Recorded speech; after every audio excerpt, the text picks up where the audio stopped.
African companies should adapt their policies to ensure employees don't come to work under the influence of cannabis. That's according to HR expert Nicol Myburgh.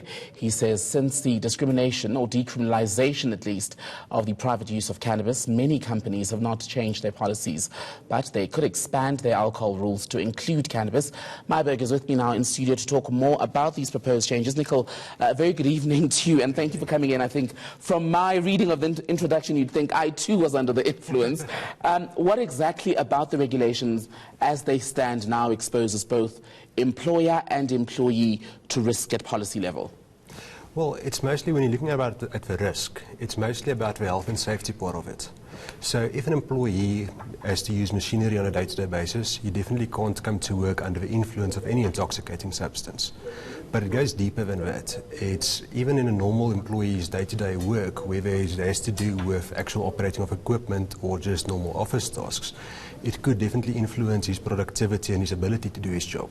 Are you proposing then, by way of changes, that people who enjoy the occasional use of cannabis or the daily use of cannabis even then be treated, as far as HR policy is concerned, in the same category of people who come to work under the influence of illegal substances or even alcohol?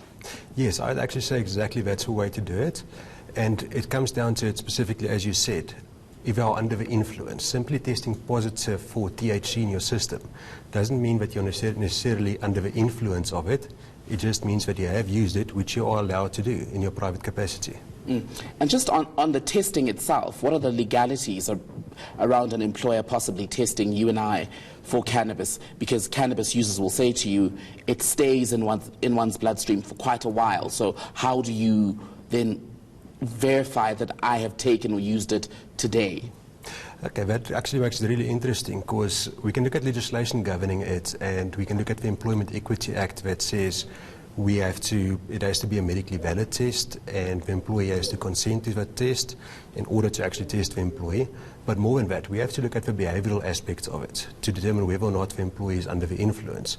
If the employee is in the office giggling all day, or there's some obvious telltale sign that something is not right, we use that. And the big difference between labor law and criminal law is criminal law, something has to be proven beyond reasonable doubt. Labor law, it's a balance of probabilities. So you put all the facts on a scale, you weigh it up, and the heaviest end wins out. Is forcing people to take tests the way to go? No, definitely not. I wouldn't say force people at all.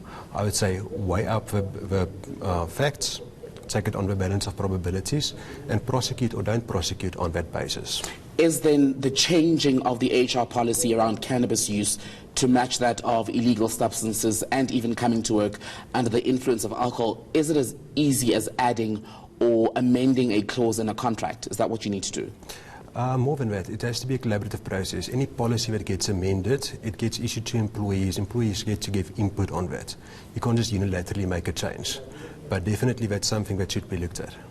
Nicol Myburgh, thank you so much for your time today.